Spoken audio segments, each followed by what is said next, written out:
Hi everyone! Today I'm going to be reading to you from my translation of the latest novel by Italian author Veronica Raimo. This is entitled Lost on Me, and it's just such a fun book. This is a novel. It's not plot driven, it's character driven, and in fact it wasn't conceived as a novel at all. Veronica originally wrote it to be performed as a series of monologues on stage, but then COVID hit, the theaters were closed, and so she turned it into this book here. It is just a lot of fun. The main character is quite a lot like Veronica herself. They share the same name, they share more or less the same background. Veronica was raised in Rome to a very odd family. Her mother is an engulfing woman child. Her father is a loud, very vulgar germaphobe. Her brother is perfect at everything and everyone loves him more, leaving young Veronica to really struggle to come into adulthood. What I'm going to read to you is a passage that talks about her going down to Puglia to see her grandmother Nonna Muccia, and she does not like going to see her grandmother Nonna Muccia. We'll see part of the reason why in this passage, and the rest is explained in other sections of this book, which kind of skips back and forth through Veronica's life. My name is Leah Janeczko, and this is my translation of Lost on Me by Veronica Raimo.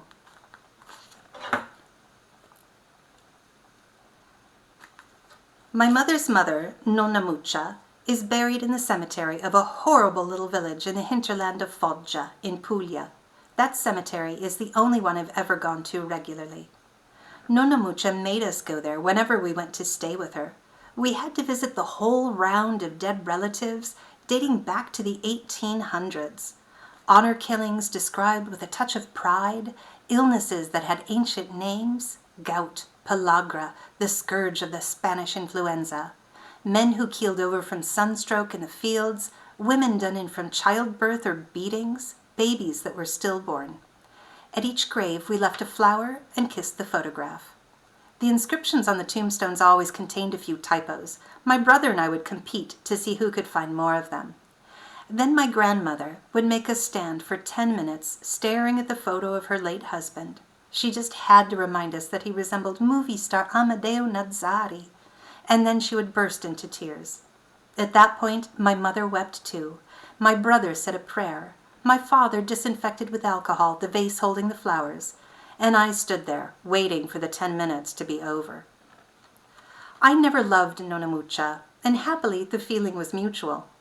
My brother was her favorite grandchild. That's not my interpretation. She used to say it repeatedly to the whole host of us cousins gathered together on holidays.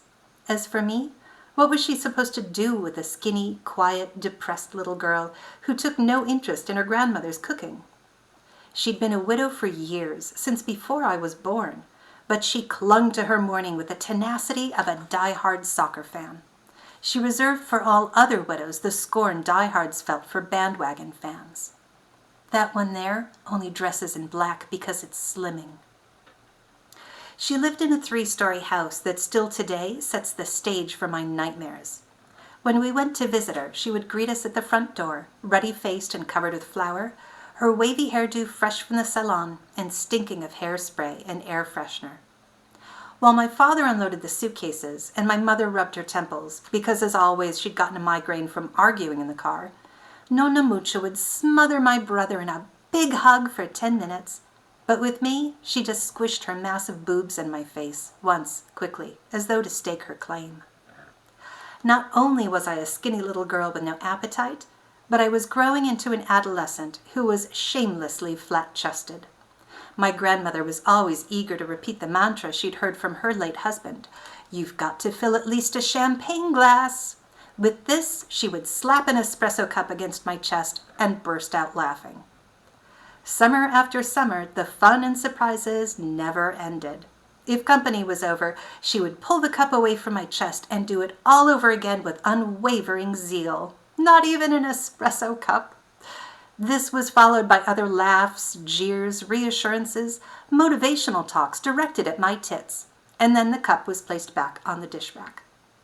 As long as I lived, I never gave my grandmother the satisfaction of filling that cup. But she can rest in peace. After her death, nothing changed. The first time I was offered champagne in the special coupe, I couldn't help but visualize the folds of her aged tits overflowing the edge of the glass. I'm the only woman in my family, on both the maternal and paternal sides, who doesn't have tits. Despite this, or probably because of this, following the solid principle of domestic hazing, which gloriously keeps family hierarchies alive, for my birthday I was inevitably given the gift of a bra. Since I had no use for one, its size was completely arbitrary. I have a dresser drawer full of immaculate bras, the tags still on them, ranging from extra small to extra large, in lace, in satin, with underwire, padded, with and without straps. I can't get rid of them, partly because presents are sacred to me, and I'm always afraid karma will retaliate, partly because the perversion of that drawer reminds me of the intrinsic moral truth of a family. As a matter of fact, I have a drawer that's even more upsetting. It's full of the little newborn baby outfits my mother buys for my future offspring, even though she knows I don't want kids. I'm not doing it for you, she tells me. I'm doing it for my grandchildren. On the other hand, the trousseau my grandmother set aside for me for when I get married, another unfulfilled wish along with my filling a champagne glass, and against which my mother proudly rebelled. My daughter's going to choose whatever linens she wants.